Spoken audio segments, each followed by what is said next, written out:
Hi hello friends, welcome back to Shankar cricket update friends. ముందుగా IPL నుంచి చాలా updates వచ్చాయి ఫ్రెండ్స్. ఆ అప్డేట్స్ ఏంటో ఈ వీడియోలో మాట్లాడుకుందాం ఫ్రెండ్స్. ముందుగా చాలా మంది వీడియో చూస్తారు కదా, లైక్ చేయట్లేదు ఫ్రెండ్స్. ప్లీజ్ లైక్ చేయండి, సబ్స్క్రైబ్ చేసుకోండి friends. Please support me. Lucknow super Giants owner అయిన సంజయ్ గోయన్పై కేఎల్ రాహుల్ ఫ్యాన్స్ మండిపడుతున్నారు. ఏటా మాటలు అసలు ఏమైంది ఈరోజు వీడియోలో మాట్లాడుకుందాం ఫ్రెండ్స్. ముందుగా మా ఛానల్ ఎవరో కొత్తగా చూసినట్టే సబ్స్క్రైబ్ చేసుకోండి, పక్కన బెల్ ఐకాన్ ఆన్ చేసుకోండి. ఎల్ఎస్జీ ఫ్యాన్స్ అలాగే కేఎల్ రాహుల్ ఫ్యాన్స్ అంటే వీడియోకి లైక్ చేసుకోండి ఫ్రెండ్స్. వీడియో చాలా ఇంట్రెస్టింగ్గా ఉంటుంది. ముందుగా వీడియోలోకి వెళ్ళిపోదాం ఫ్రెండ్స్. మొన్న జరిగిన ఎస్ఆర్హెచ్ వర్సెస్ ఎల్ఎస్జీ మ్యాచ్లోని ముందుగా టాస్ గెలిచిన LSG captain KL Rahul batting ఎంచుకొని 4 వికెట్లు కోల్పోయి 165 పరుగులు చేశారు ఎల్ఎస్జీ టీం.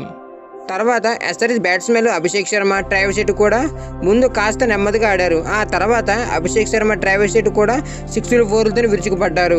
అలాగే Lucknow super Giants fast bowler, spin ఎవరైనా సరే 6లు 4లతో విరుచుకుపడి వారి మీద చాలా బాగా ఆడుతూనే ఉన్నారు.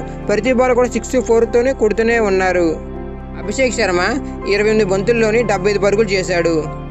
6 6లు, 8 4లు. అలాగే అభిషేక్ శర్మ స్ట్రైక్ రేట్ కూడా 200 ఉన్నది. అలాగే ట్రావిస్ హెడ్ కూడా 30 బంతుల్లోని 89 పరుగులు చేశాడు.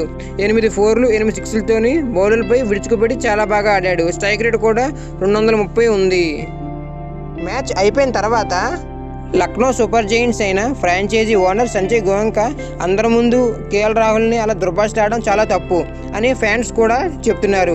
ఆగ్రహంగా కూడా ఉన్నారు. ఎందుకంటే మీరు ఒక టీమిండియా కెప్టెన్ అలా మాట్లాడడం చాలా తప్పు అని కూడా చెప్తున్నారు. అతన్ని కెప్టెన్సీ బాధ్యతను కూడా తప్పించారు. ఇప్పుడు గుర్తుందో లేదో, ఒకప్పుడు ఆ franchisee owner Pune Super Giants కూడా ఓనర్గా ఉండేవాడు. అప్పట్లో కూడా ధోని కెప్టెన్సీ బాధ్యతలు ఇచ్చినప్పుడు ఒక సీజన్లోనే సరిగ్గా ఆడకపోతే ఆ కెప్టెన్సీ బాధ్యతలు కూడా స్టీవ్ స్మిత్కి అందించారు. ఇది చాలా తప్పు. ఒక సీజన్ ఆడకపోతే మాత్రం కెప్టెన్సీని తప్పిస్తారా? KL Rahul is a classic player. టీమిండియాకి కెప్టెన్గా కూడా చేశాడు. అలాంటి ప్లేయర్ మీరు అందరి ముందు దుర్భాషించడం చాలా తప్పు అని ఫ్యాన్స్ మండిపడుతున్నారు. బీసీసీఐ అలాగే ఐపీఎల్ మేనేజ్మెంట్ పట్టించుకోవట్లేదని ఐపీఎల్ ఫ్యాన్స్ కూడా మండిపడుతున్నారు. అలాగే కేఎల్ రాహుల్ ఫ్యాన్స్ కూడా. మీరేమనుకున్నారు ఫ్రెండ్స్? మీ ఫీలింగ్ కింద కామెంట్ చేయండి.